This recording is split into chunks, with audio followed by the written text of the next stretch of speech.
সেই সাহাবীটা রাসূলের সামনে গিয়ে বললেন, হুজুর আমার কি বিয়ে হবে না? রাসূল বললেন, কেন? এত মেয়ে দেখলাম, আমার কপাল মন্দ, আমার বিয়ে নাই। রাসূল বললেন, কে বলেছে তোমার বিয়ে হবে না? অবশ্যই বিয়ে হবে, আমি তোমার দায়িত্ব নিলাম, যাও। সাহাবী দারুণ খুশি, হুজুর সত্যি কি বিয়ে হবে? হ্যাঁ বিয়ে হবে। কার সাথে? সুন্দরী একটা মেয়ের সঙ্গে তোমার বিয়ে হবে। কার মেয়ে? ইবনে ওহাবের মেয়ে। হুজুর সত্যি কি বিয়ে হবে? অবশ্যই বিয়ে হবে। আমার নবী যে বিয়ের দায়িত্ব নিয়েছেন, জোরে কোন সুবহানাল্লাহ। এখন কিছু কিছু লোক বিয়ের দায়িত্ব নেয়, ঘটক আছে না নাই? হাসা কথা না মিশা কথা? বলেন বলেন, হাসা না মিশা? আমার ছেলে তো বিয়ে করার জন্য এক পায়ে খাড়া, মানে ঠ্যাং একটা নাই, কথা বোঝেন নাই? আর মেয়ে তো বিয়ে বসার জন্য একদম কথাই কয় না, মানে বোবা।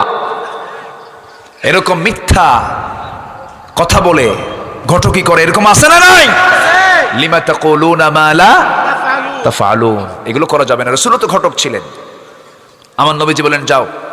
সাহাবী বলেন, ইয়া রাসূলুল্লাহ, আপনি আমাকে একটু দলিল করে দেন, একটা চিঠি প্রস্তুত করে দেন। চিঠিখানা সুন্দর করে ভাঁজ করে নিয়ে মেয়ের বাবার সামনে গিয়ে এই কালো সাহাবী গিয়ে বলতেছে, এই মেয়ের বাপ, এই যে চিঠিখানা পড়ো, তাড়াতাড়ি ব্যবস্থা করো। আল্লাহু আকবার বলবেন না? সাহাবী চিঠিখানা খুলেই দেখে যে রাসূলের পক্ষ থেকে চিঠিখানা এসেছে। খুব খুশি হলেন, রাসূল আমার মেয়েকে নিয়ে চিন্তা করেন। খুব খুশি হলেন। খুব খুশি হয়ে বলছেন, শোনো আমার রাসূলের সাহাবী, তুমি তো কালো মানুষ, আমি তো আমার মেয়েকে তোমার সঙ্গে বিয়ে দিতে প্রস্তুত, যেহেতু রাসূল প্রস্তাব দিয়েছেন। কিন্তু বিয়ের ব্যাপারে সিদ্ধান্ত হলো, মেয়ে যদি রাজি না হয় কিছুই করার নাই। আমার মেয়ের যদি পছন্দ হয় বিয়েটা হয়ে যাবে। এই অধিকার নারীকে কে দিয়েছেন? আল্লাহ দিয়েছেন। জোর করে কোনো সিদ্ধান্ত দেওয়া যাবে না। আমার মেয়ে যদি রাজি হয়ে যায় বিয়ে হয়ে যাবে। আমার বিশ্বাস আমার মেয়ে আমার কথার বাইরে যাবে না। আমার বিশ্বাস, আমি তার বাবা হয়ে বলছে, আমার মেয়েটা আমার কথার বাইরে কখনো যাবে না। এমন মেয়ে সন্তান দেখুন বাংলার ঘরে ঘরে আছে। হ্যাঁ, ঘরে ঘরে আছে নাকি? বাপ বলে, মা সুন্দর ছেলে, মেডিকেলের ছাত্র, MBBS পাস করেছে, মুখে একটু দাঁড়িয়ে আছে, মা 5 ওয়াক্ত নামাজ পড়ে, পরহেজগার। কাচ্চা, বাবা ঠিক আছে নিয়ে আসো দেখি। দেখতে গেছে, দেখে যখন দেখে লম্বা দাড়ি, মাথায় টুপি, বলে, বাবা কি তোমার চয়েস? এ তো চাচা। কি হয়ে গেছে? চাচা হয়ে গেছে। রুচির পরিবর্তন হয়ে গেছে। আজ মেয়ের সামনে গিয়ে দাঁড়ালেন। মেয়ে কাঁদতে কাঁদতে বলছে, বাবা তুমি আমার চেহারার দিকে তাকায় কি মনে করছো? বাপ বলছে, মা তোমার চোখে পানি, আমার মনে হয় তোমার সম্মতি নাই। বলছে, বাবা বুঝতে ভুল করছো, মানুষের কান্না দু প্রকার, একটা হচ্ছে আনন্দের, একটা হচ্ছে দুঃখের। আমার আনন্দের কান্না। আমার নবীজি আমার বিয়ের সিদ্ধান্ত নিয়েছেন, যার সঙ্গে তার সঙ্গে আমার বিয়ে হয়ে যাবে। জোরে বলে সুবহানাল্লাহ। আমার ওয়াজগুলো কি মায়েরা শুনতেছে? আশেপাশে মায়েরা আছে? আমার ভাইয়েরা, মেয়ের বাপ বাইরে এসে বলতেছে, ও সাহাবী সাদ আস-সুলাইমি, আমার মেয়েও রাজি, আমিও রাজি। সাদের আনন্দ দেখে কে দৌড় মেরে চলে গেলেন নবীর কাছে, গিয়ে বলছেন, ইয়া রাসূলুল্লাহি, মেয়ে রাজি হয়ে গেছে, মেয়ের বাপও রাজি হয়ে গেছে, আমিও রাজি, হুজুর বিয়েটা তাড়াতাড়ি দিয়ে দেন। যুবকদের মধ্যে বিয়ের উন্মাদনা থাকে কি থাকে না বলেন? থাকে। বিয়ের উন্মাদনা থাকা দরকার। বলি আলহামদুলিল্লাহ। বিয়ে করো যুবকরা, বিয়ে করো, কিন্তু অকাম কুকাম করো না। আসতে ক্ষণ কেন? বিয়ে করো, তোমার যৌবন ঠিক থাকবে, তোমার চরিত্র ঠিক থাকবে। অকাম কুকাম করতে যেও না। তুমি যদি নিজেকে কন্ট্রোল নাই করতে পারো, সোজা বাড়িতে গিয়ে বলবা, আব্বার সামনে দাঁড়িয়ে বলো, আব্বা বিয়ে করাও। ঠিক কিনা? যুবকরা খুব খুশি, হুজুর আপনি ভালো হুজুর। বাস্তব তো। আজকে যুবকরা বিয়ে করতে চায় না, আছে না নাই? আছে না নাই? বিয়ে করতে চায় না। বিয়ে করার দরকার নাই তো। বিয়ে ছাড়াই তো দুষ্টামি হয়, আছে না নাই? এগুলো করা যাবে না।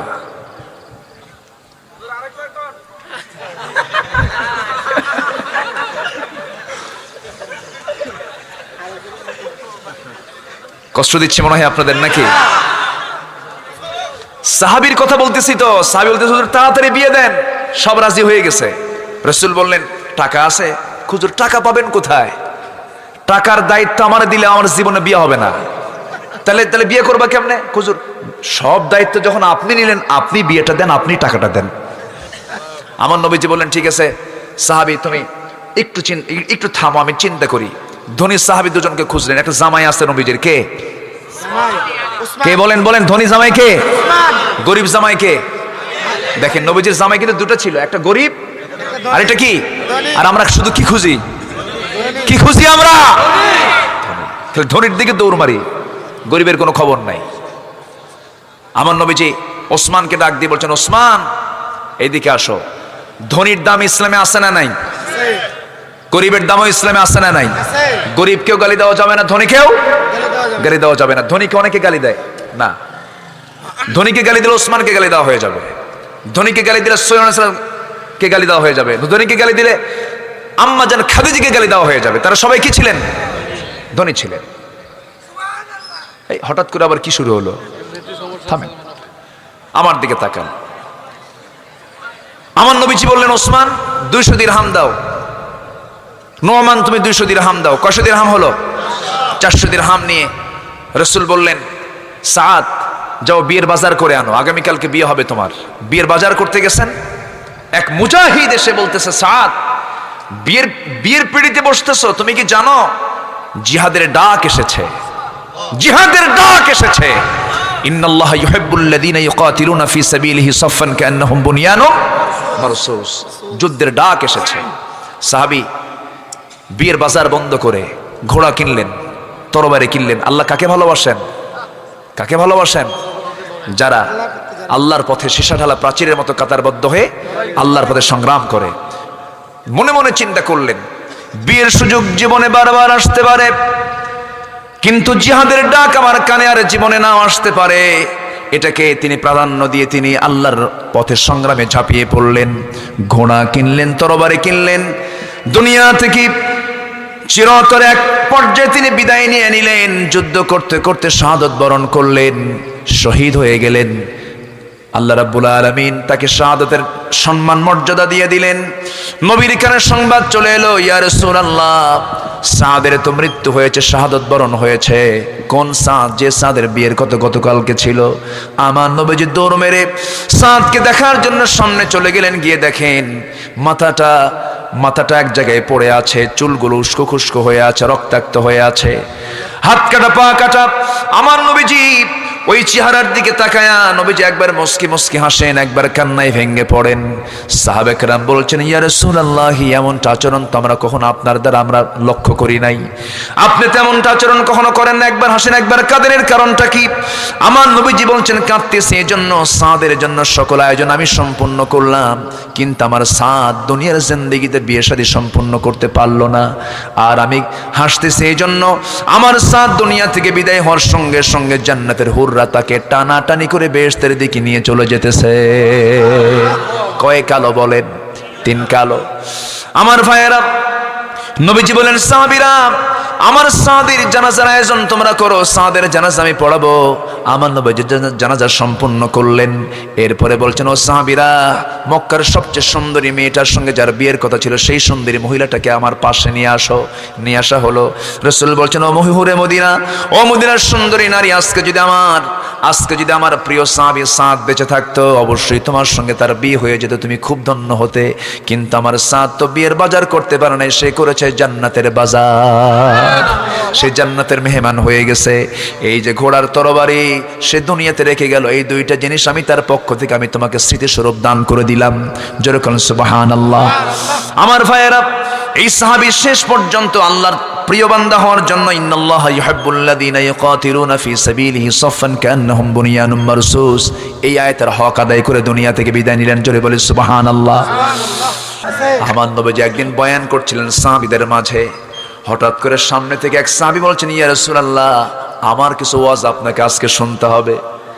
আমার নবীজি বলেন, ঠিক আছে তুমি বলো তোমার ওয়াজটা শুনি। হুজুর আমার ওয়াজটা আর কি শোনাবো আপনাকে? জাহেলি যুগে আমি একটা মূর্তির পূজা করতাম, মূর্তিটাকে খুব ভালোবাসতাম।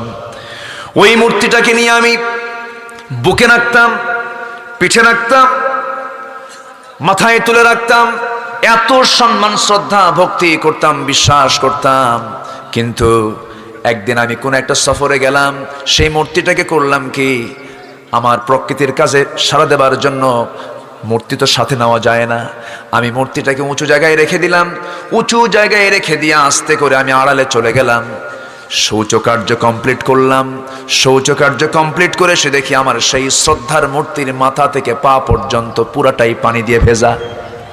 তো ভাবলাম মনে হয় রহমতের কোনো পানি।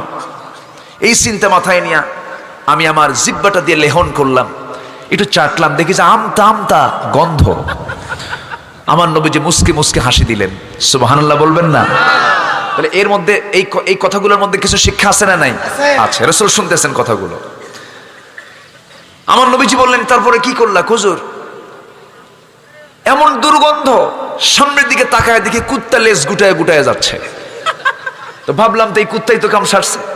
আমার এমন রাগ উঠলো, প্রচন্ড রাগ উঠে গেল আমার, পায়ে রক্ত মাথায় চলে আসলো। চোখ বন্ধ করে সেই শ্রদ্ধার মূর্তিটাকে এক আসারে আমি মাটির সঙ্গে মিশায় দিলাম, চুরমার করে ফেললাম। এসে দেখি এমন রব পাইলাম, সাব্বাহা লিল্লাহি মা ফিস সামাওয়াতি ওয়া মা ফিল আরদ ওয়া হুয়াল আজিজুল হাকীম। আল্লাহু আকবার বলেন। যিনি আকাশের মালিক তিনি আমার আল্লাহ। জোরে বলি আল্লাহু আকবার। আল্লাহু আকবার। সম্মানিত ভাইয়েরা, সে আল্লাহ বলছেন, তোমার কথাকে ঠিক করো, যেটা তুমি করো না সেটা তুমি বলতে যেও না। তোমার কথা এবং কাজকে দুই করবা না এক করবা? এক। কথা এবং কাজকে দুই না এক? এক। যুগে যুগে সবচেয়ে বেশি ডিস্টার্ব করেছে ইসলামের জন্য মুনাফিকেরা। সেই মুনাফিকরা আজও আছে না নাই? আছে না নাই? আমার নবীর সঙ্গে কথা বলতে একরকম, আবার কাফির মুশরিক ইহুদিদের সঙ্গে গিয়ে কথা বলতে আরেক রকম, প্যাঁচ লাগায় দিত। বদর যুদ্ধ লাগানোর পিছনে মুনাফিকদের ষড়যন্ত্র আছে না নাই? আছে। উহুদ যুদ্ধ লাগানোর জন্য মুনাফিকদের ষড়যন্ত্র সবচেয়ে কম না সবচেয়ে বেশি? সবচেয়ে বেশি। সেই মুনাফিকরা আজও আছে। সম্মানিত ভাইয়েরা, মুনাফিকরা মারাত্মক। আল্লাহ রাব্বুল আলামিন মুনাফিকদের ব্যাপারে রাসূলকে খুব কঠোর হতে বলেছেন। যাদের কথা এবং কাজ এক হবে না, ওই সমস্ত মুনাফিকদের ব্যাপারে হে রাসূল আপনি কঠোর হবেন। ইয়া আইয়ুহান নাবিয়্যু জাহিদিল কুফফার ওয়াল মুনাফিকিনা ওয়াগলুয আলাইহিম ওয়া মাআওয়াহুম জাহান্নাম। হে রাসূল আপনি কাফিরদের বিরুদ্ধে, মুনাফিকদের বিরুদ্ধে জিহাদ ঘোষণা করুন। তাদের ব্যাপারে কোনো আপোষ করবেন না, খুব শক্ত হবেন তাদের ব্যাপারে। একজন কাফেরের দ্বারা যতটুকু না ক্ষতি হয়, তার চেয়ে বেশি ক্ষতি হয় মুনাফিকের দ্বারা। মুনাফিক নামাজও পড়ে, মুনাফিকের মুখে দাড়িও থাকে, মুনাফিকের চোখে সুরমাও থাকে, মুনাফিকের গায়ে সুন্দর লম্বা জুব্বাও থাকে, কিন্তু মুনাফিকি করে চেনা যায় না। আমার নবীর পিছনে নামাজ পড়েছে, মুনাফিক ছিল কি ছিল না বলেন? আসতে বলেন, ছিল কি ছিল না? সেই মুনাফিকের জানাজা রাসূল পড়ানোর পরও মুনাফিককে কি আল্লাহ পাক মাফ করেছেন নাকি? ইস্তাগফির লাহুম আও লা তাস্তাগফির লাহুম ইন তাস্তাগফির লাহুম ৭০ মাররা। হে রাসূল আপনি তার জানাজা পড়া করবেন কি? আপনি তার জন্য ৭০ বার যদি আপনি আমার কাছে মাফও চান, আমি তাকে মাফ করব না। কারণ মুনাফিকদের জন্য কোনো মাফ নাই কার কাছে? আল্লাহর কাছে। এজন্য আমাদের জবান হবে ঈমান। জবান দিয়ে যা বলবো আমরা আল্লাহকে সাক্ষী রেখে বলবো, মান কানা ইউমিনু বিল্লাহ ওয়াল ইয়াউমিল আখির ফালইয়াকুল খায়রান আও ইয়াসমুত। যে ব্যক্তি আল্লাহর প্রতি ঈমান আনলো, পরকালকে বিশ্বাস করলো, সে যেন কোনো কথা বলতে গেলে উত্তম কথা বলে, আর না কথা থাকলে পরে চুপ থাকে। চুপ থাকলেও তার জন্য নাজাত হয়ে যাবে। সুবহানাল্লাহ। আমরা কথা বলবো কম, কাজ করব বেশি। কাজ করব বেশি। আমার ভাইয়েরা, আমার বন্ধুগণ, আল্লাহ রাব্বুল আলামিনের এই দুনিয়া জুড়ে যত বান্দা আল্লাহ রাব্বুল আলামিন পাঠিয়েছেন, কিছু কিছু বান্দার ওয়াজ কোরআনে কোট করেছেন। একজন ব্যক্তির ওয়াজ, যিনি নবীও ছিলেন না, রাসূলও ছিলেন না, কালো কুসকুসে মানুষ ছিলেন, সমাজে তার কোনো পরিচয় ছিল না, কিন্তু সেই লোকটা আল্লাহর কাছে এত প্রিয় ছিলেন। আমার আপনার ওয়াজ নয় 50 বছর, 60 বছর, 100 বছর থাকবে, এরপরে আর থাকবে না, কিন্তু একজন কালো কুসকুসে মানুষ, আল্লাহ পাক যাকে নবুয়ত দেন নাই কিন্তু হিকমত দিয়েছেন, তার কথা আল্লাহর কাছে এত পছন্দ হয়েছে, আল্লাহ পাক কোরআনের মতো কিতাবের মধ্যে তার ওয়াজগুলো কোট করেছেন। জোরে বলি সুবহানাল্লাহ, আরো জোরে বলি সুবহানাল্লাহ। সেই ওয়াজগুলো কোট করেছেন। সেই ওয়াজগুলো কেন কোট করেছেন? কারণ লোকমানকে আল্লাহ রাব্বুল আলামিন কিছু গুণ দিয়েছিলেন, যে গুণটা অন্য কোনো ব্যক্তির কাছে, অন্য কোনো ব্যক্তির মধ্যে সেই গুণগুলো ছিল না। এর মধ্যে সবচেয়ে শ্রেষ্ঠ গুণ হলো লোকমান আলাইহিস সালাতু ওয়াস সালামের মধ্যে সবচেয়ে বড় গুণ ছিল তিনি অপ্রয়োজনীয় কোনো কথা বলতেন না। অপ্রয়োজনীয় কোনো কথা বলতেন না। 9টা গুণ। কয়টা গুণ বলেন? শিখে যাই, আমরা একটু শিখে যাই। লোকমানের মধ্যে 9টা গুণ ছিল। নাম্বার 1 গুণ হলো দৃষ্টিটাকে তিনি নিম্নগামী রাখতেন। তিনি কখনো দৃষ্টিটাকে উঁচু করতেন না, নিচের দিকে তাকিয়ে তাকিয়ে চলতেন। নাম্বার 2 হলো মুখটা বন্ধ রাখতেন, অপ্রয়োজনীয় কোনো কথা বলতেন না। নাম্বার 3 হলো হালাল জীবিকার উপরে তিনি সন্তুষ্ট ছিলেন। নাম্বার 4 হলো লজ্জাস্থানকে তিনি হেফাজত করেছেন। নাম্বার 5 হলো সত্য কথার উপরে অটল থেকেছেন। নাম্বার 6 হলো অঙ্গীকার তিনি পূরণ করেছেন। নাম্বার 7 মেহমানকে তিনি সম্মান করেছেন। নাম্বার 8 হলো প্রতিবেশীর হক তিনি আদায় করেছেন। নাম্বার 9 হলো অপ্রয়োজনীয় কোনো কথা তার মুখে কোনোদিন বের হয় নাই। এইগুলো গুণ থাকলে তো আল্লাহ তাআলা তাকে অবশ্যই কবুল করবেন। যেরকম সুবহানাল্লাহ। কিন্তু লোকটা ছিল ধলা না কালো, লম্বা না খাটো, চামড়াগুলো মসৃণ না, মসৃণ ছিল না, কালো কুসকুসে। আবার পায়ের গোড়াটা ছিল, তাফসিরে এসেছে, ইবনে কাসির এসেছে, পার গোড়াটা ছিল ফাটা ফাটা। চেহারার কোনো সৌন্দর্য ছিল না, সমাজে তার কোনো পরিচিতিও ছিল না। কিন্তু আল্লাহ রাব্বুল আলামিন তাকে এত সুন্দর করে পছন্দ করলেন, তার ওয়াজ, তার নামকরণ করে সূরা লোকমান নাজিল করে গোটা পৃথিবীর সমস্ত মানুষকে বলেন তোমরা লোকমানের ওয়াজ শোনো। যেরকম সুবহানাল্লাহ। তার ওয়াজ ছিল 13টা। কয়টা ওয়াজ? সবাইকে শুনবেন নাকি? শুনবেন? জোরে বলি ইনশাআল্লাহ। পৃথিবীতে 3 জন কালো জগৎ বিখ্যাত ছিলেন। একজন হচ্ছেন লোকমান, কালো মানুষ ছিলেন। আর আমার নবীর এক সাহাবী ছিল খুব কালো। বলেন কে? নবী ইমাম মুয়াজ্জিন কে? মুয়াজ্জিন কে? 3 কালো। শুনবেন, কথা শুনবেন, সবাই শুনবেন। কষ্ট হচ্ছে আপনাদের? বলি আলহামদুলিল্লাহ। গ্রামের মানুষদের কিছু আছে, একটু হালকা করেও কিছু কথা বলা দরকার। আমার কথা কি বুঝতে কষ্ট হচ্ছে আপনাদের? বলি আলহামদুলিল্লাহ। আমাদের ক্লাসটা নেওয়া খুব কঠিন। যারা প্রফেসর ক্লাসে ঢুকলে পরে সব এক লেভেলের ছাত্র খুঁজে পায়। স্কুলের যারা টিচার ক্লাস 6-এ ঢুকেছে সব এক লেভেলের ছাত্র খুঁজে পায়। কিন্তু আমাদের ক্লাসটা নেওয়া খুব কঠিন। অবাল বৃদ্ধ বনিতা, ছোট থেকে বুড়া পর্যন্ত সব ছাত্র। এই ক্লাসটা কি সহজ না কঠিন? একটু হলেও কঠিন। এই জন্য আমাদেরকে খুব সহজ করে, যতটুকু সহজ করে পারা যায় কথা বলার চেষ্টা করতে হয়। সম্মানিত ভাইরা, লোকমান কি কালো ছিলেন, কিন্তু আল্লাহ তাআলা তাকে কি সম্মান দিলেন, কি মর্যাদা দিলেন। কোরআনের মতো কিতাবে তার নামে একটা সূরার নামকরণ পর্যন্ত হয়ে গেল। সন্তানকে নসিহত করেছেন, 13টা নসিহত করেছেন। আমরা আমাদের সন্তানদেরকে এই নসিহতগুলো করব। জোরে বলি ইনশাআল্লাহ। কিন্তু নসিহত করব কেমনে? নিজে বাপ তো নিজেই নামাজ পড়ে না। এরকম বাপের সংখ্যা আমার দেশে কম না বেশি? বিড়ি খাওয়া বাপ কম না বেশি? ছেলেকে বলে বাবা বিড়ি খাবি না, নিজে বিড়ি টেনে কয়। নিজে বিড়ি টেনে কয় বাবা খবরদার বিড়ি খাবি না। কিন্তু এরকম বাপ আছে না নাই? বাপ হইছেন, বাপেরও হিসাব হবে। সন্তানকে যেমন পিতামাতার সম্পর্কে প্রশ্ন করা হবে, তেমনি পিতামাতাকেও সন্তান সম্পর্কে প্রশ্ন করা হবে। সন্তান কেন বাপকে ভাত দেয় না, সন্তান কেন বাপ মাকে বৃদ্ধাশ্রমে রেখে আসে, এর পেছনেও কিছু কারণ খুঁজে বের করা দরকার। কারণ পিতামাতা ওই সন্তানকে আসল শিক্ষা দেয় নাই, ঠিক কিনা? বৃদ্ধাশ্রমে আজ গাজীপুরে গিয়েছিলাম, রাখেন এগুলো। গাজীপুরে বৃদ্ধাশ্রমে দেখলাম অনেক বুড়ি মানুষ সেখানে আশ্রয় নিয়েছে। সবার সঙ্গে পরিচয় হয়ে শুনলাম তারা বলতেছে আমার ছেলে ডাক্তার, আমার ছেলে ইঞ্জিনিয়ার, বাড়ি কোথায়? একজন কয় ডিওএইচএস, আরেকজন বলে বাড়িধারা, আরেকজন বলে গুলশান। কে এই জায়গা থেকে আপনারা এই জায়গায় কেন? কে বাবা আমার ছেলেপেলেরা অনেক বড়, খুব ব্যস্ত, আমাদেরকে দেখার সময় পায় না।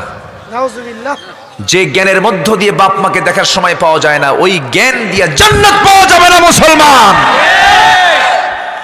সকল জ্ঞান আপনি হাসিল করেন, সমস্যা নেই। আপনি ডাক্তার হন, ইঞ্জিনিয়ার হন, জজ হন, ব্যারিস্টার হন, আইনজীবী হন, লয়ার হন, যা হন না কেন, সিনার ভিতরে আগে কোরআনটা তুলে দিবেন, ঠিক কিনা? আপনার সন্তান নিয়ে কোনো টেনশন হবে না, শুধু সন্তানের হাতে শুধু একটা কিতাব তুলে দিবেন, সব ঠিক হয়ে যাবে। সম্মানিত ভাইয়েরা, সম্মানিত বন্ধুগণ, আমরা কোরআন শুনবো বেশি, গান শুনবো? হ্যাঁ, তাও গান শুনবেন। এতক্ষণ ধরে এই চিন্তা করলেন আপনারা? কোন অশ্লীল গানের মাঝে কোন সম্পর্ক রাখা যাবে? সম্পর্ক রাখা যাবে? যাবে না। আরেকজন ছিলেন কালো, বেলাল। বলেন তো কে? বেলাল কি পড়াশোনা করতে পেরেছেন? না। বেলাল ছিলেন গোলাম, লিখতেও পারতেন না, পড়তেও পারতেন না। ছোটবেলায় বিক্রি, বাপও গোলাম, ছেলেও গোলাম। গোলাম জাদা গোলাম, গোলাম জাদা গোলাম, মানে বাপও গোলাম, ছেলেও গোলাম। কালো কুসকুসে মানুষ, কোনো পরিচিতি নাই। কি সমস্যা? ও যে ওনাকে ধরছেন আপনারা নাকি? কষ্ট পাচ্ছেন আপনারা? আমার দিকে তাকান, এত সুন্দর মানুষ, আমি তো আশ্চর্য হয়ে যাচ্ছি। এত ভালো মানুষ, এলাকার কোনো নড়াচড়া নাই। বলি আলহামদুলিল্লাহ, জোরে বলি আলহামদুলিল্লাহ। যে কোনো বৈঠকের একটা আদব আছে না নাই বলেন তো? আদব আছে। আমি সম্পূর্ণ পুরোপুরি আদব আমি লক্ষ্য করছি আপনাদের মাঝে। আলহামদুলিল্লাহ বলেন। আদব তো মারাত্মক জিনিস। আদব যার থাকে তার ঈমান থাকে। আলহামদুলিল্লাহ বলেন। যারা আদব নাই তার কি ঈমান থাকে? থাকে না। সে তো এতিম নয় যার বাপ মারা গেল। লাইসাল ইয়াতীম মান মাতা ওয়ালিদাহু ইন্নাল ইয়াতীমা ইয়াতীমাল ইলমি ওয়াল আদাবি। যার আদব নাই সে হচ্ছে প্রকৃত এতিম, আর যার আদব আছে সে হচ্ছে সবচেয়ে পৃথিবীর ধনী মানুষ। বলি আলহামদুলিল্লাহ। আমরা আদব বলা হব, জোরে বলি ইনশাআল্লাহ। কালো বেলাল, আহারে, সেই নাইজেরিয়ান মানুষ, আফ্রিকান মানুষ, বিক্রি হতে হতে চলে আসছে মক্কায়। কেউ তাকে চেনেও না তেমন। হঠাৎ করে নবীর কালিমার দাওয়াতটা পেয়ে গেছে, কালিমা পড়ছে। সঙ্গে সঙ্গে সামনে ওমাইয়া এসে বলতেছে, আবু জেহেল বলল, বেলাল তুমি নাকি ইসলাম কবুল করেছো? আপনি আমাকে এরকম করে প্রশ্ন করেন কেন? আপনি শুনছেন, আপনি এখন দেখেন। কি দেখবো আমি? আপনি এখন দেখেন আমাকে। আশহাদু আল্লা ইলাহা ইল্লাল্লাহু ওয়াহদাহু লা শারীকা লাহু ওয়া আশহাদু আন্না মুহাম্মাদান আবদুহু ওয়া রাসূলুহু। আমি কালেমার ঘোষণা দিলাম, ও আমার মনিব তুমিও কালেমা পড়ো। ওই দুঃসময়, ওই কঠিন ক্রাইসিস পিরিয়ডেও দাওয়াতি কাজ তিনি বন্ধ রাখলেন না। কারণ মানুষের মধ্যে সবচেয়ে গুরুত্বপূর্ণ গুণ হলো ইমানদারের। সে দাওয়াতি কাজ করবে অনিয়মিত না নিয়মিত? উদউ ইলা সাবিলি রাব্বিকা বিল হিকমাহ। দাওয়াতি কাজ করতে হবে সবার জন্য। বেলাল দাওয়াতি কাজের চান্স পেলেন, তিনি তাকে দাওয়াতি কাজ করলেন, তুমিও কালেমা পড়ো।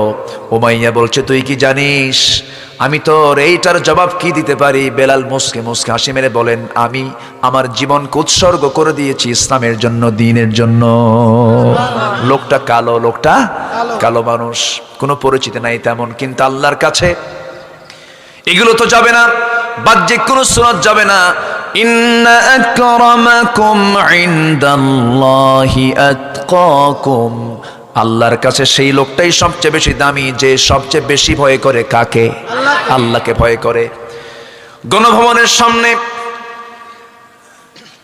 গণভবনের ভিতরে একজন মানুষ থাকেন, গোটা দেশের প্রথম নাম্বার নাগরিক। আবার সেই গণভবন, বঙ্গভবনের সামনে একটা রাস্তার ফকির যদি সেই জায়গায় থাকে, সেই ফকিরটা যদি আল্লাহর কাছে সবচেয়ে বেশি, আল্লাহকে সবচেয়ে বেশি ভয় পায়, ওই এক নাম্বার ব্যক্তির চাইতে ফকিরটা আল্লাহর কাছে বেশি দামি। জোরে বলি সুবহানাল্লাহ। আমরা সম্মান পেতে চাই কার কাছে? মর্যাদা পেতে চাই কার কাছে? আল্লাহর কাছে আমরা পেতে চাই। সাইয়্যিদনা বেলাল রাদিয়াল্লাহু তাআলা আনহুর কথা কে না জানেন? সেই কালো বেলালকে আল্লাহ রাব্বুল আলামিন কি সম্মান দিয়ে দিলেন। উমাইয়া তাকে ধরে নিয়া খেজুর পাতার পাকানো রশি গলার মধ্যে বেঁধে, গলার মধ্যে শক্ত করে বেঁধে জীবজন্তুর মতো টেনে হেঁচড়ে তাকে মরুতপ্ত বালুতে নিয়ে চলে গেল। তাকে চিৎ করে শোয়া রাখলো, লাফ মেরে তার বুকের উপরে গিয়ে বসলো।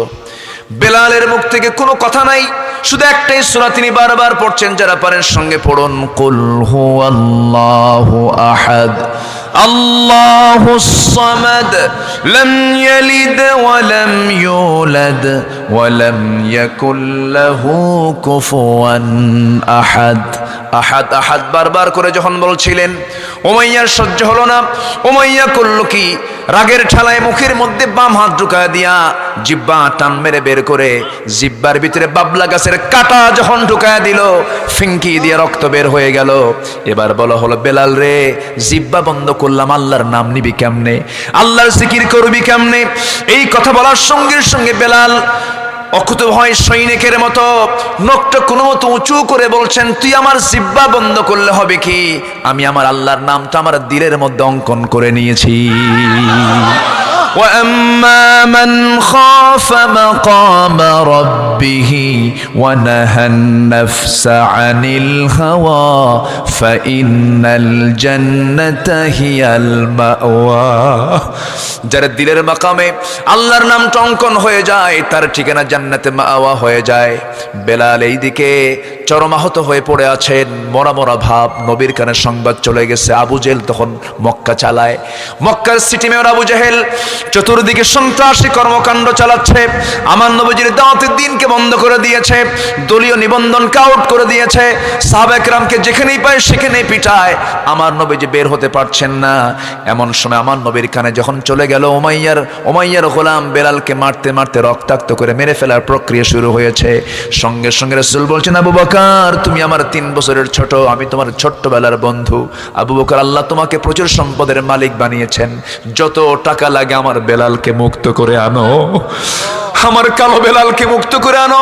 বেলালকে না দেখলে আমার ভালো লাগে না। বেলালের কথাগুলো অস্পষ্ট ছিল, তিনি তো আফ্রিকার মানুষ ছিলেন, কথাগুলো ভালো করে তিনি বলতে পারতেন না, জিহ্বাটা খাটো ছিল। সাইয়েদনা বেলালকে দেখার জন্য রাসূল পেরেশান হয়ে গেলেন। রাসূল বললেন, আমার বেলালকে তাড়াতাড়ি আবু বকর নিয়ে আসো। আবু বকর বেলালকে মুক্ত করবে, তোমার জন্য জান্নাতের দরজাও খোলা হয়ে যাবে। হযরত আবু বকর তাড়াতাড়ি দৌড় মেরে চলে গেলেন উমাইয়ার কাছে, গিয়ে বলছেন, উমাইয়া, তোর কি লাগবে রে বল, কত হাজার স্বর্ণ মুদ্রা লাগবে, সব দিয়ে দেব। তার মুখের উপরে স্বর্ণ মুদ্রা নিক্ষেপ করে বেলালকে মুক্ত করে নবীর সামনে যখন হাজির করানো হলো, রাসূল আমার নবীজি বেলালের মাথা থেকে পা পর্যন্ত আপাদ মস্তক বারবার দেখছিলেন, আর চোখের পানি ফেলে ফেলে কেঁদে কেঁদে বলছেন, বেলাল রে, তোর দেহ থেকে যখন রক্ত জমিনে পড়েছে, জানবি একদিন দেখবি বেলাল এই জমিনেই আল্লাহর দ্বীন কায়েম হয়ে গেছে। জোরে কোন সুবহানাল্লাহ, আরো জোরে বলে সুবহানাল্লাহ। আমার নবীজিও মার কম খান নাই, নবীজির দাঁত ভেঙেছে, নবীজির কপালে লোহা বিদ্ধ হয়েছে, নবীজি দেশ ছাড়া হয়েছেন, নবীজির চাচা পর্যন্ত রাসূলের বিরুদ্ধে সংগ্রাম, রাসূলের বিরুদ্ধে ষড়যন্ত্র করেছে, নিজের আত্মীয় স্বজনরা নবীর বিরুদ্ধে হামলা করেছে। আমার ভাইরা, ঈমান যেহেতু এনেছি, এগুলো মাথা পেতে আমরাও নিতে রাজি আছি নাকি? সবাইকে মাথা পেতে নিতে রাজি আছি নাকি? আমার ভাইরা, আমার বন্ধুগণ, যখন দেখবেন আপনার ভাই আপনার বিরোধী হয়ে চলে গেছে, তখন ভাবতে হবে ইউসুফের কথা। সমস্ত ভাইরা তার বিরুদ্ধে হত্যার পরিকল্পনা করেছে, কোনো টেনশন করবেন না। যখন বাবা আপনার বিরুদ্ধে যাবে, তখন ভাবতে হবে ইব্রাহিমের বাপ আজর কি করেছিল, আগুনে নিক্ষেপ করেছিল। যখন দেখবেন আপনার সম্পূর্ণ একাকে, কেউ আপনার পাশে নেই, শুধু বিপদ আর বিপদ, তখন ভাববেন ইউনূস আলাইহিস সালামকে যখন মাছ যখন গ্রাস করেছিল, তখন তার কেউ ছিল না, তখন শুধু তিনি জিকির করেছেন কার? লা ইলাহা ইল্লা আনতা সুবহানাকা ইন্নী কুনতু মিনাজ জালিমিন। যখন দেখবেন আপনার বাড়ি ছাড়া, আপনার নামে মামলা হামলা, আপনার নামে গ্রেফতারি পরোয়ানা, এই সমস্ত বিষয়ে যখন আপনি লক্ষ্য করবেন, তখন দেখবেন আমার নবীর হিজরতের কথাগুলো মিল আছে না নাই? বলেন, আসতে বলবেন না আছে না নাই? সাহাবীরা আগে চলে গেছেন, আবিসিনিয়ার দিকে চলে গেছেন, জাফর বিন আবু তালিব তার পরিবার সহ নিয়ে চলে গেছেন। আমার নবী আবার তিনি থাকতে পারলেন না, হত্যার হুলিয়া চতুর্দিকে জারি হয়ে গেছে, সাহাবায়ে কেরামকে যেখানেই পায় সেখানেই মারে। আমার নবীজিও টিকতে পারলেন না, সেই মুহূর্তে বেলালকে মুক্ত করে আনা হলো। নবীজিও বেশি দিন টিকতে পারেন নাই, নবীজিও বেশি দিন থাকতে পারেন নাই, কারণ একটাই দোষ ছিল। রাসূল বলেছেন, আবু জেহেল রে, তোর সুদের কারবার, তোর জেনার কারবার, তোর মদের কারবার, এই সমস্ত কারবারগুলো আমি চলতে দেব না। আমার দেশে এই সমস্ত কারবারগুলো তো নাই। আসতে কবেন না আছে না নাই? সুদ আছে না নাই? এটা কি ইমানদারের কাজ না আবু জেহেলের কাজ? আচ্ছা, জেনার কাজ আছে না নাই? এটা কি ইমানদারের কাজ না আবু জেহেলের কাজ? মদের কারবার আছে না নাই? এটা কি ইমানদারের কাজ না আবু জেহেলের কাজ? তাহলে আবু জেহেলের কাজগুলো সমাজে থাকবে, আমরা ইমানদার চুপ করে থাকবো? আমরা কি ইমানদার থাকতে পারবো নাকি? আমাদের দায়িত্ব আছে না নয়? দায়িত্ব কে দিয়েছেন? আল্লাহ বলছেন ইন্নী জাইলুন ফিল আরদি খলিফা ক্বালু আতাজআলু ফিহা মান ইউফসিদু ফিহা ওয়া ইয়াসফিকুদ দিমা ওয়া নাহনু নুসাব্বিহু বিহামদিকা ওয়া নুকদ্দিসু লাক ক্বালা ইন্নী আ'লামু মা লা তা'লামুন। জোরে বলুন আল্লাহু আকবার। আল্লাহ রাব্বুল আলামিন আরেক জায়গায় বলছেন তোমাদের মধ্যে অবশ্যই এমন একটা টিম থাকা দরকার, ওয়ালতাকুম মিনকুম উম্মাতুন ইয়াদউনা ইলাল খায়র ওয়া ইয়ামুরুনা বিল মা'রুফি ওয়া ইয়ানহাউনা আনিল মুনকার। জোরে বলুন আল্লাহু আকবার। ইমানদারের কাজ হলো সৎ কাজের আদেশ দেওয়া, অসৎ কাজের বাধা দেওয়া। মুনাফিকদের কাজ হলো ইয়ামুরুনা বিল মুনকারি ওয়া ইয়ানহাউনা আনিল মা'রুফ। ইমানদাররা কি করবে?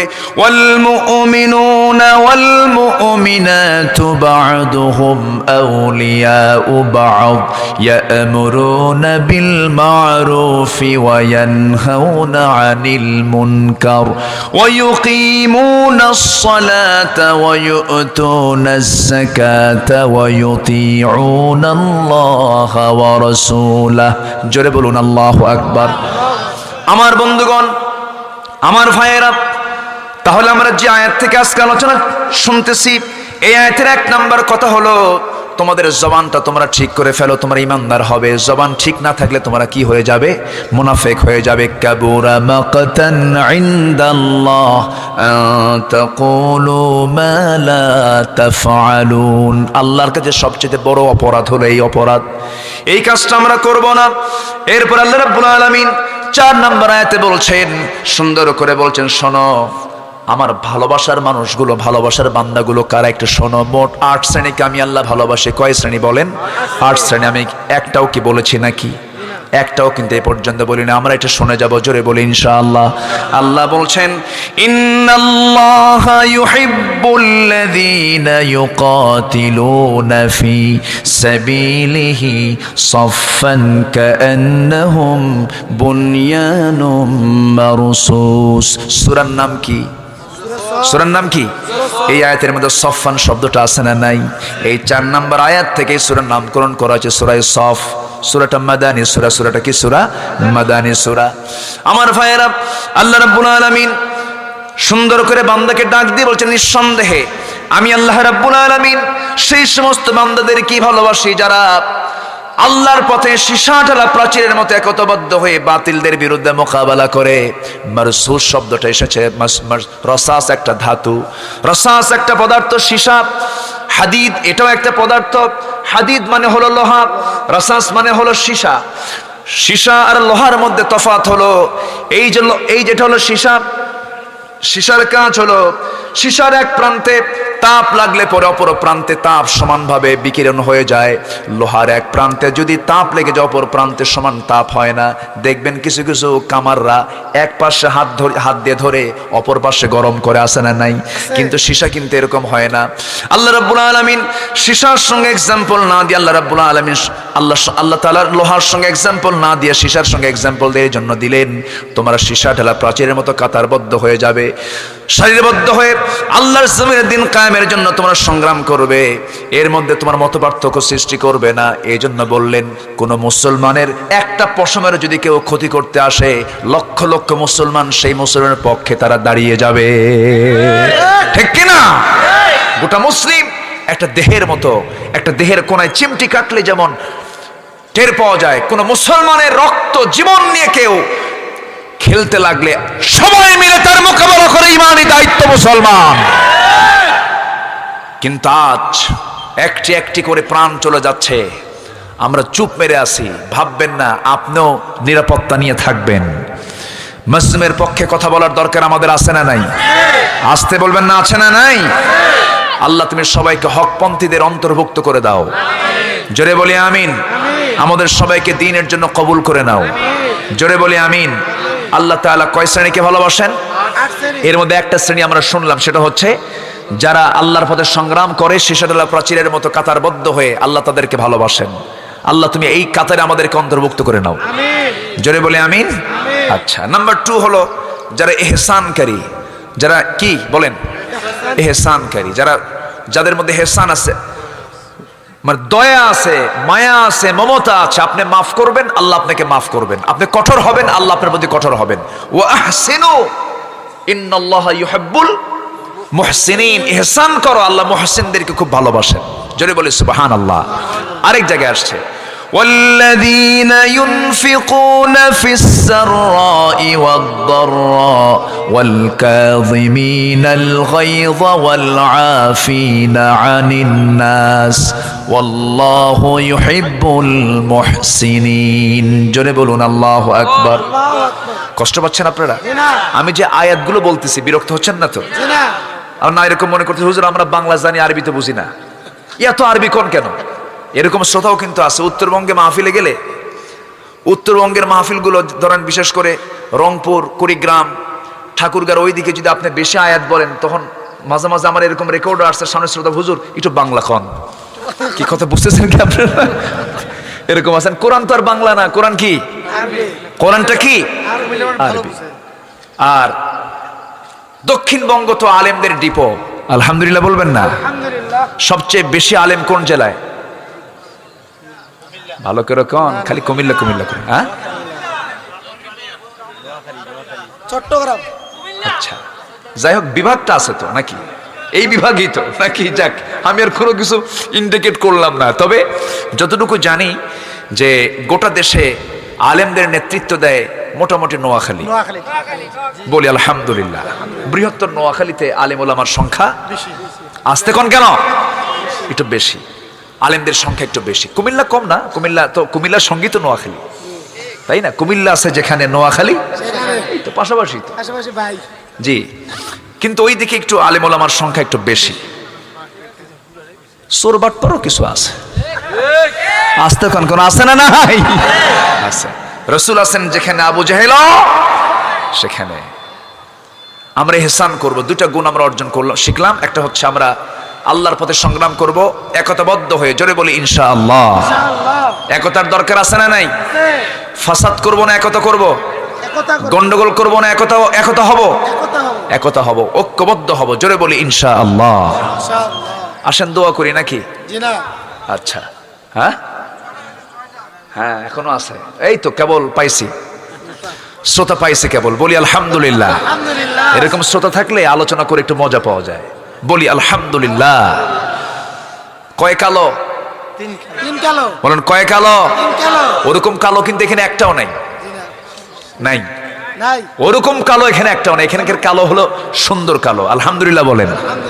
আমার দেশের কালো মানুষগুলো এই কালো সেই কালো না, এটা কালো না, ধলাও না, ফর্সাও না, কালো না, এর মাঝামাঝি। এই মাঝামাঝিটা হলো কি কালার? শ্যামলা কালার, বাদামি কালার। আমার রাসূল ধলাও ছিলেন না, কালো ছিলেন না, এর মাঝামাঝি ছিলেন। একটু মিল আছে তো? আলহামদুলিল্লাহ বলবেন না? জোরে বলে আলহামদুলিল্লাহ। খুব বেশি ধলা হলে বলতে বেশি ধলা, বেশি কালো হলে বলতো বেশি কালো, কিন্তু এমন কালার বলা মুশকিল এটা কি কালার। বলি আলহামদুলিল্লাহ। আমরা এর মাঝামাঝি আছি, বলি আলহামদুলিল্লাহ। নবীর চোখের মণি ছিল কালো, আমেরিকার মানুষের চোখের মণি কি? ইউরোপ আমেরিকার মানুষের চোখের মণি কি? সাদা। আমাদের চোখের মণি কি? কালো। ওদের মাথার চুল কি?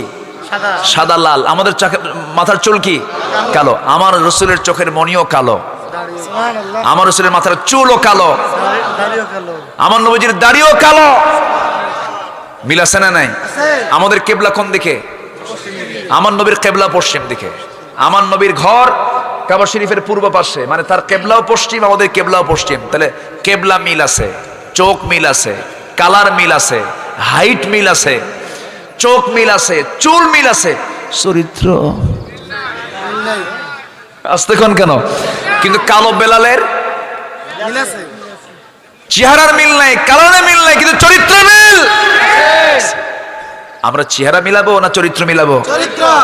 চরিত্র মিলাবো, জোরে বলি ইনশাআল্লাহ। আচ্ছা, কালোটা করেছেন কে? ধলাটা করেছেন কে? আমি মদিনা শরীফের সামনে, মসজিদে নববীর সামনে দাঁড়ায় আছি। বিশাল লং ফিগারের এক আফ্রিকান লোক আমার সামনে এসে দাঁড়ালো, তাদের পোশাকগুলো কেমন যেন একটা কালারের, ওরা ওদের রুচি পছন্দ, যাই হোক। নাম জিজ্ঞাসা করলাম, উনি জবাব দিলেন। আমি তো লম্বায় 6 ফিট মানুষ প্রায়, তো আমি চাই আছি এরকম কইরা। তাহলে এখন কয় ফিট বুঝতেছেন তো? হয়তো 8 ফিট হবে, 7.5 ফিট 8 ফিট হবে। আমি এইভাবে চাই আছি, চেয়ে আছি। নাম জিজ্ঞাসা করলাম, নামের জবাব উনি দিলেন।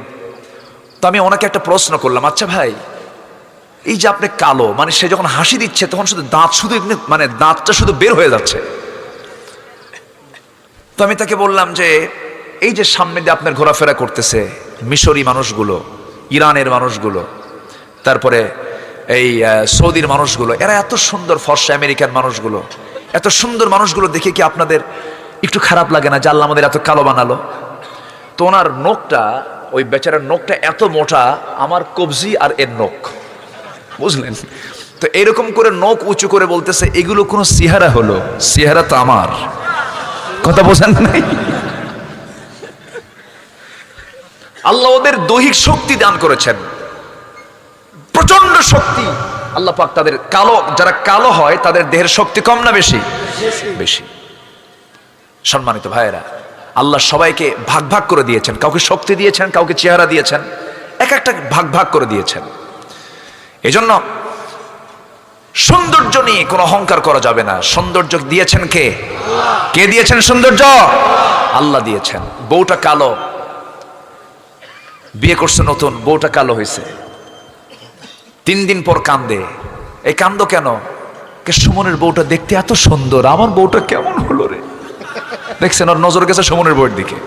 তাহলে ওর বউ কি কোনোদিন সুন্দর হবে? কোনোদিন সুন্দর হবে না। অন্যের বউয়ের দিকে তাকালে তো আপনার বউকে আপনি কখনো সন্তুষ্ট করতে পারবেন না। আপনার বউ নিয়ে আপনি সন্তুষ্ট থাকতে পারবেন না। অন্যের বউয়ের দিকে নয়, নিজের বউয়ের দিকে নজর দাও মুসলমান। আজকে পরকীয়ার করাল গ্রাস সমাজকে শেষ করে দিচ্ছে, ঠিক কিনা? সব শেষ করে দিল। অনেক সংসার তছনছ হয়ে গেল। পরকীয়া করতে গিয়ে বাবা হয়ে নিজের ছেলের সন্তানকে হত্যা পর্যন্ত করছে। পরকীয়া করতে গিয়ে নিজে মা হয়ে নিজের সন্তানকে হত্যা করছে। এমন রেকর্ড আছে না নাই? আচ্ছা, কেন জানেন? এগুলোর মূল কারণ হলো আজকে সমাজের যে সংস্কৃতিগুলো, সেই সংস্কৃতির সাথে ইসলামের কোনো সম্পর্ক আছে? নাটক, সিনেমা, থিয়েটারগুলো এগুলোকে উস্কায় দিচ্ছে, এগুলোকে প্রমোট করছে। এগুলো বাড়াও, জেনা বাড়াও, ব্যভিচার বাড়াও, ওকাম কুকাম বাড়াও। সম্মানিত ভাইয়েরা, বিশেষ করে মোবাইল, খুব সাবধান। অ্যান্ড্রয়েড সেটের ব্যাপারে আমি জাস্ট আমার যেটা চিন্তা সেটা হলো, একটা অপরিপক্ক ছেলের হাতে এত বড় একটা মোবাইল দেওয়া মানে তার পাশে একটা যুবতী মেয়েকে বসায় রাখা। একটা অপরিপক্ক নারীর কাছে একটা বড় সেট দেওয়া মানে একটা যুবককে তার পাশে বসায় দেওয়া। আমি এটাই ভাববো। শিশুর হাতে যদি আপনি চাকু আর ফল তুলে দিয়ে বলেন, শিশু চাকু দিয়ে ফল কাটো, ওকে ফল কাটবে না হাত কাটবে? হাত কাটবে। এজন্য এই ক্ষেত্রে পারিবারিক শাসনের দরকার আছে না নাই? আসতে বলবেন না, আছে না নাই? আপনি প্রবাসে থাকেন, আপনার বউকে অ্যান্ড্রয়েড সেট কিনে দেওয়ার দরকার নাই। আপনার ওইরকম কি বলে, ওই ভিডিও কল দেওয়ার দরকার নাই। আপনার ভিডিও কলে তো আপনি সরাসরি বউকে পাচ্ছেন না, কি দরকার? জাস্ট আমি কথার কথা বলছি। আপনার বউকে, আপনার স্ত্রীকে আপনি ভালোবাসেন, সে আপনাকে ভালোবাসে, কোনো সমস্যা নেই। কিন্তু এই ভিডিও কল দিতে যদি ভিডিও কলটা স্বামীর কাছে যদি আরেকজনের কাছে চলে যায়, সুবিধা না অসুবিধা? সুবিধা না অসুবিধা? সমাধান না সংকট? সমাধান না সংকট? সংকট। পাহারা দিতে হবে, বউকে পাহারা দিতে হবে, স্বামীকে পাহারা দিতে হবে। স্বামী বউয়ের পাহারাদার, বউ স্বামীর পাহারাদার। যেখানে যাবেন বউকে সাথে নিয়ে যাওয়া উত্তম। রসুল উহুদে গেছেন, বউ থুইয়া না বউ নিয়া? রসুল হিজরত করেছেন একা না বউ নিয়া? বউ নিয়ে হিজরত করেছেন। যুদ্ধের ময়দানে রসুল কখনো বউকে সাথে ফেলে যান নাই। অভিযানে গেছেন বউকে সাথে নিয়া। আমার ভাইয়েরা, বউ যদি সাথে থাকে, বউ হচ্ছে ইমানের পাহারাদার। কেমনে দেখেন, পার্শ্বে বউ আছে, আপনি সামনে হাঁটতেছেন, কোন একটা পরনারী যদি সামনে পড়ে, আপনি কি তাকাতে পারবেন? আসতে কোন কেন তাকাতে পারবেন? যদি একবার নজর যায়, আধা মিনিট 30 সেকেন্ড তাকাইছেন, আর এই দৃশ্য যদি আপনার বউ দেখতে পায়, হয়তো সেই সময় কিছু বলবে না, কিছু সন্ধ্যার সময় তো ডাক দিচ্ছেন, সুইটি এদিকে আস, তো তোমার সুইটি, ঠিক আছে, ঠিক কিনা? ভয় খেয়েছেন নাকি? আমি কি অবাস্তব কিছু বলতেছি? এজন্য হুন্না লিবাসুল লাকুম ওয়া আনতুম লিবাসুল লাহুন্না, সে তোমার পোশাক, তুমি সে তোমার পোশাক, তুমি তার পোশাক। জোরে বলে সুবহানাল্লাহ। মিলেমিশে থাকো, সাথে সাথে থাকো, অঙ্গাঙ্গী হয়ে থাকো। আল্লাহু আকবার বলেন। আল্লাহু আকবার। সম্মানিত ভাইয়েরা, আবার কিছু কিছু মহিলা আছে একটু সুন্দরী, স্বামীটি একটু কালো, খুব বড়াই করে, এরকম মহিলা মনে হয় দেবিদারে নাই? আছে, দেবিদারে আছে। বউটা খুব সুন্দর, স্বামীটা কালো হয়ে গেছে, খুব দামাক দেখায়, কিছু হইলে গন্ডগোল লাগলি বলে, শোনো তোমার চেহারা দেখো তো, আয়নায় মুখ দেখো তো, তোমার সঙ্গে যে আমার সংসার হয়েছে তোমার 14 গোষ্ঠীর কপাল, কি একটা খোঁটা মেরে দিল। এরকম মহিলা তো আছে না? এরকম মহিলা আছে? এগুলো করা যাবে না। মা 3 জন কালো, কয়জন কালো? 3 জন। আর একজন কালো সাহাবী, আমার নবীজির সাহাবী ছিলেন, খুব কালো, খুব ঘন কালো ছিলেন। থামেন, ওটা পরে বলতেছি। প্রসঙ্গ যখন এখানে আসলো, সেই সাহাবীটা রাসূলের সামনে গিয়ে বললেন, হুজুর আমার কি বিয়ে হবে না? রাসূল বললেন, কেন? এত মেয়ে দেখলাম, আমার কপাল মন্দ, আমার বিয়ে নাই। রাসূল বললেন, কে বলেছে তোমার বিয়ে হবে না? অবশ্যই বিয়ে হবে, আমি তোমার দায়িত্ব নিলাম, যাও। সাহাবী দারুণ খুশি, হুজুর সত্যি কি বিয়ে হবে? হ্যাঁ বিয়ে হবে। কার সাথে? সুন্দরী একটা মেয়ের সঙ্গে তোমার বিয়ে হবে। কার মেয়ে? ইবনে ওহাবের মেয়ে। হুজুর সত্যি কি বিয়ে হবে? অবশ্যই বিয়ে হবে। আমার নবী যে বিয়ের দায়িত্ব নিয়েছেন, জোরে কোন সুবহানাল্লাহ। এখন কিছু কিছু লোক বিয়ের দায়িত্ব নেয়, ঘটক আছে না নাই? হাসা কথা না মিশা কথা? বলেন বলেন, হাসা না মিশা? আমার ছেলে তো বিয়ে করার জন্য এক পায়ে খাড়া, মানে ঠ্যাং একটা নাই, কথা বোঝেন নাই? আর মেয়ে তো বিয়ে বসার জন্য একদম কথাই কয় না, মানে বোবা। এরকম মিথ্যা কথা বলে ঘটকি করে, এরকম আছে না নাই? লিমা তাকুলুনা মা লা তাফআলুন, এগুলো করা যাবে না। রাসূল তো ঘটক ছিলেন। আমার নবীজি বলেন, যাও। সাহাবী বলেন, ইয়া রাসূলুল্লাহ আপনি আমাকে একটু দলিল করে দেন, একটা চিঠি প্রস্তুত করে দেন। চিঠিখানা সুন্দর করে ভাঁজ করে নিয়ে মেয়ের বাবার সামনে গিয়ে কালো সাহাবী গিয়ে বলতেছে, এই মেয়ের বাপ, এই যে চিঠিখানা পড়ো, তাড়াতাড়ি ব্যবস্থা করো। আল্লাহু আকবার বলবেন না? সাহাবী চিঠিখানা খুলেই দেখে যে রাসূলের পক্ষ থেকে চিঠিখানা এসেছে। খুব খুশি হলেন, রাসূল আমার মেয়েকে নিয়ে চিন্তা করেন। খুব খুশি হলেন। খুব খুশি হয়ে বলছেন, শোনো আমার রাসূলের সাহাবী, তুমি তো কালো মানুষ, আমি তো আমার মেয়েকে তোমার সঙ্গে বিয়ে দিতে প্রস্তুত, যেহেতু রাসূল প্রস্তাব দিয়েছেন। কিন্তু বিয়ের ব্যাপারে সিদ্ধান্ত হলো, মেয়ে যদি রাজি না হয় কিছুই করার নাই, আমার মেয়ের যদি পছন্দ হয় বিয়েটা হয়ে যাবে। এই অধিকার নারীকে কে দিয়েছেন? আল্লাহ দিয়েছেন। জোর করে কোনো সিদ্ধান্ত দেওয়া যাবে না। আমার মেয়ে যদি রাজি হয়ে যায় বিয়ে হয়ে যাবে। আমার বিশ্বাস আমার মেয়ে আমার কথার বাইরে যাবে না। আমার বিশ্বাস, আমি তার বাবা হয়ে বলছি, আমার মেয়েটা আমার কথার বাইরে কখনো যাবে না। এমন মেয়ে সন্তান এখন বাংলার ঘরে ঘরে আছে? হ্যাঁ, ঘরে ঘরে আছে নাকি? বাপ বলে, মা সুন্দর ছেলে, মেডিকেলের ছাত্র, MBBS পাস করেছে, মুখে একটু দাঁড়িয়ে আছে, মা 5 ওয়াক্ত নামাজ পড়ে, পরহেজগার। কাচ্চা, বাবা ঠিক আছে নিয়ে আসো দেখি।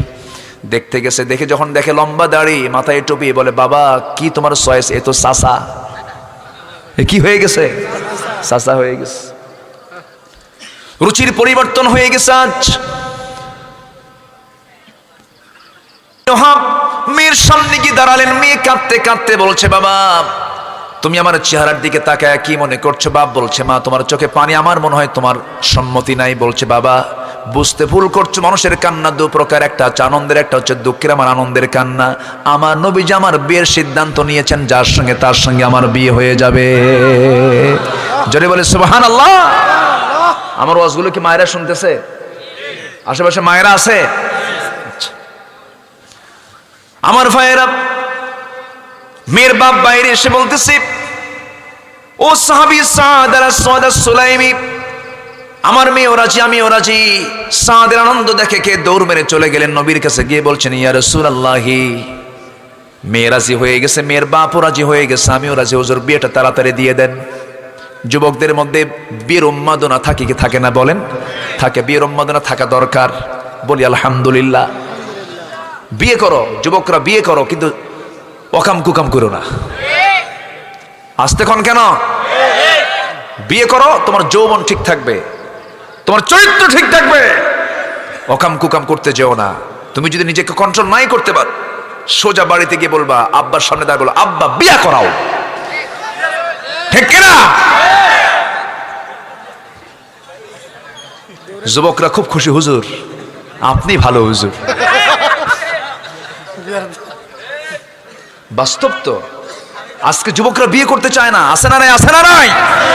বিয়ে করতে চায় না, বিয়ে করার দরকার নাই তো, বিয়ে ছাড়াই তো দুষ্টামি হয়, আছে না নাই? এগুলো করা যাবে না।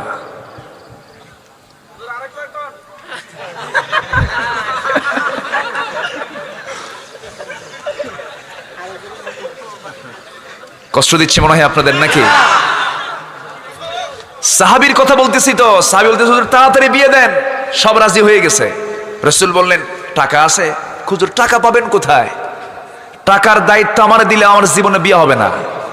তাহলে বিয়ে করবা কেমনে? হুজুর সব দায়িত্ব যখন আপনি নিলেন, আপনি বিয়েটা দেন, আপনি টাকাটা দেন। আমার নবীজি বললেন ঠিক আছে।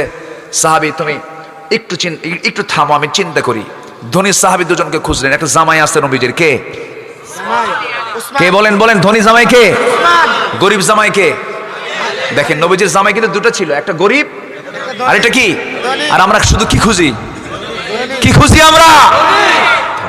ধনীর দিকে দৌড় মারি, গরিবের কোনো খবর নাই। আমার নবীজি ওসমানকে ডাক দিয়ে বলছেন, ওসমান এইদিকে আসো। ধনীর দাম ইসলামে আছে না নাই? গরিবের দামও ইসলামে আছে না নাই? গরিবকেও গালি দেওয়া যাবে না, ধনীকেও গালি দেওয়া যাবে না। ধনীকে অনেকে গালি দেয় না, ধনীকে গালি দিলে ওসমানকে গালি দেওয়া হয়ে যাবে, ধনীকে গালি দিলে কে গালি দেওয়া হয়ে যাবে, ধনীকে গালি দিলে আম্মা জান খাদিজাকে গালি দেওয়া হয়ে যাবে। তারা সবাই কি ছিলেন? ধনী ছিলেন। এই হঠাৎ করে আবার কি শুরু হলো? থামেন, আমার দিকে তাকান। আমার নবীজি বললেন, ওসমান 200 দিরহাম দাও।